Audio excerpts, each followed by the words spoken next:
성조숙증 그리고 소화비만에 대해서 통통한 아이가 마른 아이보다 성조숙증에 걸릴 확률이 높은가요? 통통하면 다 키로 간다. 네. 소화비만이 성인이 되었을 때 영향을 미치나요? 애가 무슨 지방간이 있고 고지혈이 있어요 하시겠지만 섬유유연제, 네. 샴푸, 린스 아이의 성조숙을 유발할 수 있다는 연구가 이미 되어 있어요.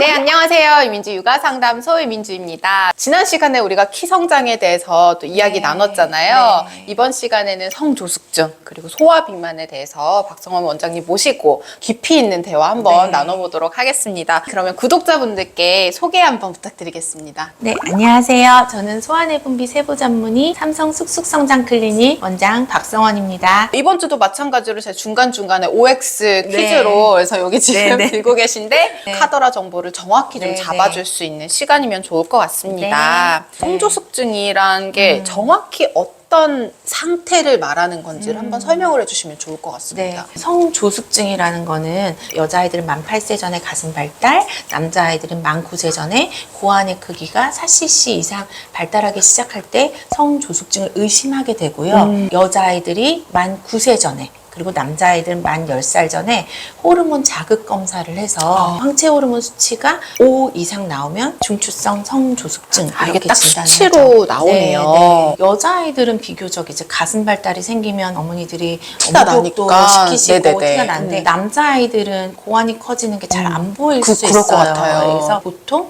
외래에 오시는 게 여자아이도 그렇고 남자아이도 그렇고 머리 냄새가 나기 시작했어요. 코에 블랙헤드나 얼굴에 피지 분비가 좀 생기는 것 같아요. 이런 말씀들을 하세요. 근데 사실 그런 변화들은 성호르몬 자체보다 콩파디에 작은 부신호르몬샘이라는 곳이 있는데 거기서 나오는 부신호르몬이 활성화돼서 그런 징후가 나타날 수 있는데 부신호르몬이 활성화되면 조만간 성호르몬이 활성화될 수도 있어요. 그렇기 때문에 그런 징후들도 눈여겨보시는 게 한 번 체크를 해보는 게 도움이 좋겠네요. 되실 만약에 수 있어요. 그런 증상들이 있으면. 맞아요. OX 한번 갈게요, 원장님. 통통한 아이가 마른 아이보다 성조숙증에 걸릴 확률이 높은가요? 맞습니다. 아, 그렇구나. 저는 이거는 X일 줄 알았어요. 왜냐면 아기들 되게 통통한 귀엽잖아요. 맞아요. 너무 귀엽죠. 그래서 엄마들이 이제 통통하면 다 키로 간다.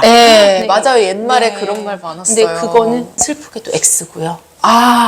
통통하면 말초의 지방세포에서 성호르몬 전환이 많아져서 여성 호르몬처럼 작용을 하고 사춘기를 빠르게 오게 할 수 있어요. 그래서 비만은 성조숙증의 원인이 될 수 있고 또 아이의 키 클 시간을 짧게 하기 때문에 비만하지 않는 게 굉장히 중요합니다. 지난 시간에 키 성장에서 3% 미만이면 이제 검사를 해야 된다고 했잖아요.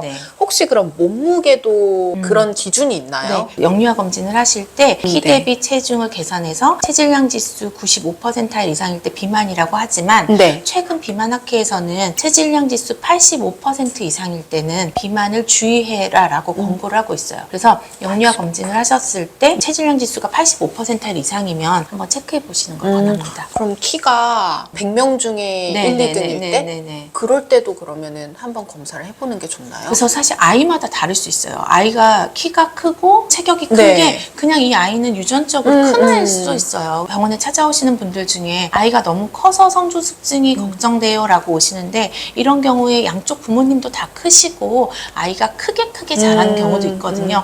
그럴 때는 이 아이는 그냥 큰 아이일 수도 있지만 이제 한번 찾아오시게 되면 저는 6개월 혹은 뭐 그 이상 추적 관찰을 하면서 이 아이가 잘 크는지를 보거든요. 걱정이 되신다면 한번 외래를 방문해 보실 수 있죠. 그래서 아까 확률적으로라고 했으니까 이게 그러면 소화비만이 성인이 되었을 때 영향을 미치나요? 이 영유아기의 비만, 소화비만은 성인 비만으로 이어질 수 있죠. 어렸을 때 지방세포가 확 늘어났으면 성인기에 가서도 계속 지방세포를 가지고 있는 거니까요. 이 소화기 비만이 이제 나중에 성인의 비만으로 이어지는 것뿐만이 아니라 현재 소화기 상태에서도 당뇨, 고혈압, 고지혈, 지방간 애가 무슨 지방간이 있고 고지혈이 있어요 하시겠지만 대사증후군 들어보셨을 거예요. 성인뿐만이 아니라 아이들에서도 대사증후군이 있습니다. 그렇기 때문에 이 아이의 비만이 단순히 성조숙증, 키 키에만 영향을 주는 게 아니라 기본적인 건강에도 영향을 주고 있기 때문에 네. 아이들의 비만 관리가 굉장히 중요한 시대가 됐어요. 그걸 생활 안에서 진짜 자연스럽게 계속 실천해야 맞아요. 되는 네, 부분이겠네요. 네, 네, 네. 그리고 이제 성조숙증 관련해서 그럼 OX 하나 더 가볼게요. 네, 이거 네. 질문 진짜 많았는데요. 저도 궁금해요. 달걀이나 우유, 인스턴트, 뭐 과일의 과도한 섭취 이런 것들이 성조숙증에 영향을 줄 수가 있나요, 원장님? 줄 수가 있나요? 라고 물어보신다면 온데요. 네네네. 모두 다는 아니기 때문에 생물을 드리겠습니다. 이해했어요. 네, 네, 네네. 네. 그러면 이걸 먹는다고 해서 성조숙증에 직접적인 영향을 준다는 아니라는 건가요?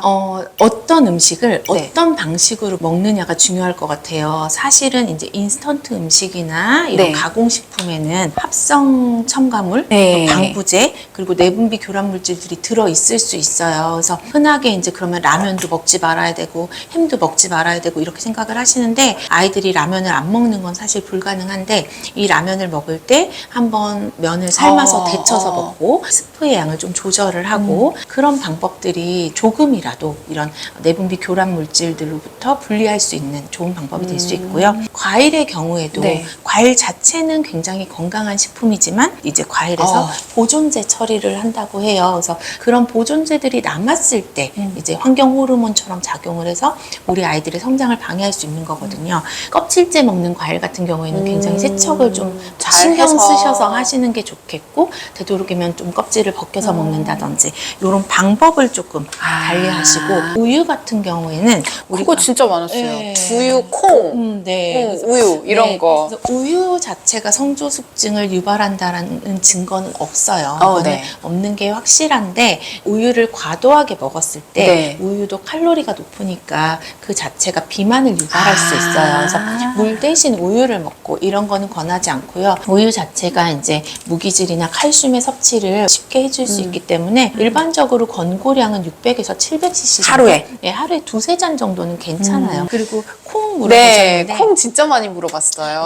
네, 콩에 이소플라빈이 여성 호르몬이랑 닮아 있는 건 맞는데 콩 역시도 과도하게 먹지 않으면 괜찮고 과하면 어느 정도 영향을 줄 수 있겠죠. 있겠네요. 그리고 특히 뭔가 이렇게 발달을 보이고 조금 성조숙증 기미가 있는 상태에서는 조금 더 조심하시는 거는 좋을 것 같아요. 그리고 두유 같은 경우에는 당이 많이 들어있는 두유들이 많아요. 그래서 맞아요. 결국은 두유의 섭취가 당 섭취를 높일 수 있거든요. 네. 그래서 솔직히 저는 두유 섭취는 많이 권하진 않아요. 두유를 과하게 먹는 건 좋진 않지만 이 아이가 두유를 너무 좋아해요 하는데 막 두유를 뺏고 이러실 필요는 없어요. 적당히 먹는 거는 큰 영향을 주진 않습니다. 근데 조심해야 될 시기에는 과하게 먹이지 않는 것. 그게 포인트일 것 같아요. 그 배달 음식에 플라스틱이 많은데 맞아요. 요것도 성조숙증 많이 걱정하시거든요. 원인이 될 수 있다는 연구들이 많습니다. 어. 그래서 환경 호르몬 중에요. 비스페놀 A는 플라스틱이 뜨거운 음식과 닿았을 때 많이 방출된다 하고요. 또 부탈레이트는 플라스틱을 녹이는 과정에서 나오는 물질로 제가 알고 있어요. 네. 그런데 이런 물질들이 환경 호르몬으로 작용해서 네. 우리 아이들의 이 호르몬의 내분비 교란 물질들로 작용할 수도 있다.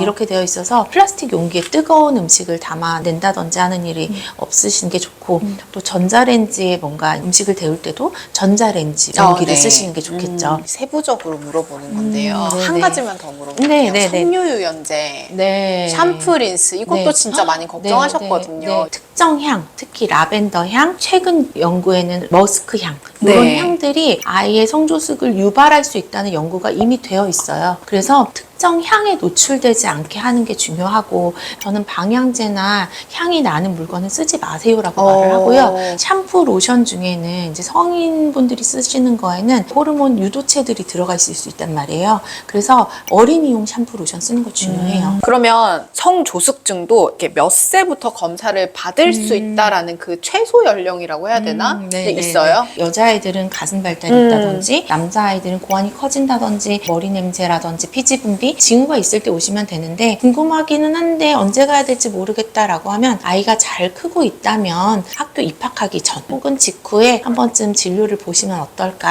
하는 생각이 듭니다.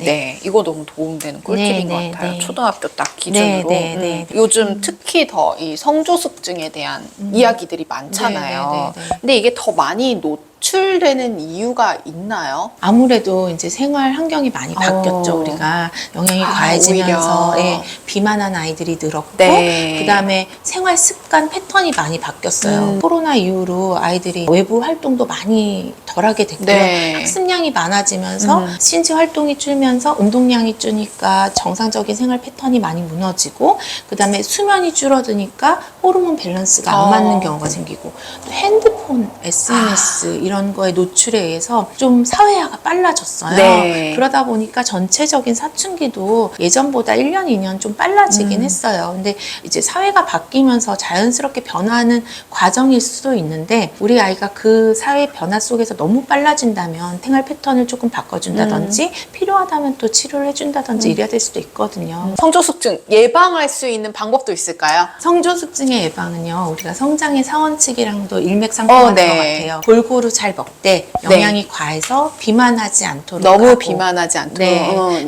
너무 많이 먹고 네, 막 네. 너무 과하지 네, 않도록 네. 이게 무조건 마르자는 게 아니라 적당한 키에 적당한 체중을 유지하는 게 중요할 거고요. 또 이제 숙면해서 호르몬 패턴이 무너지지 않게. 호르몬이 진짜 중요하네요. 맞아요. 네, 네. 우리가 잠잘 때 나오는 멜라토닌, 네. 멜라토닌이 또 행복감을 유발하기도 하고 또 성장 호르몬의 분비를 유발하기도 하거든요. 네. 그러니까 이 호르몬 밸런스가 굉장히 중요하고요. 그다음에 스트레스 안 받는 거 정말 중요해요. 그리고 저는 항상 네. 키 성장이든 사춘기 진행이든 우리 아이가 커가는 과정이에요. 이 커가는 과정을 너무 걱정스러운 눈으로 바라보지 마시고 사랑을 담은 눈으로 바라보시고 네. 외부에 너무 많은 정보에 흔들리지 마시고 우리 아이의 성장 패턴을 관찰하시면서 아이가 좀 덜 크는 것 같거나 빨리 크는 것 같아서 걱정이 되시면 이제 저를 포함한 근처의 소아내분비 선생님들하고 상담을 하시고 우리 아이를 많이 사랑하면서 우리 아이만의 성장 패턴을 잘 관찰해 주신다면 아이들이 잘 커나갈 거라고 믿습니다. 오늘 정말 네. 너무 좋은 말씀 네. 많이 해주시고 네, 무엇보다 이렇게 진짜 사소한 질문 하나하나에 네, 네. 정확한 정보를 주셔서 아마 부모님들 정말 많은 도움 되셨을 것 같습니다. 네. 나와주셔서 정말 감사하고요. 네, 네. 다음에 또 한번 아, 네. 네. 꼭 불러주십시오. 네. 네. 알겠습니다. 네. 저는 네. 다음 주에 또 유익한 육아 정보로 찾아뵙겠습니다. 안녕. 감사합니다. 감사합니다. 네.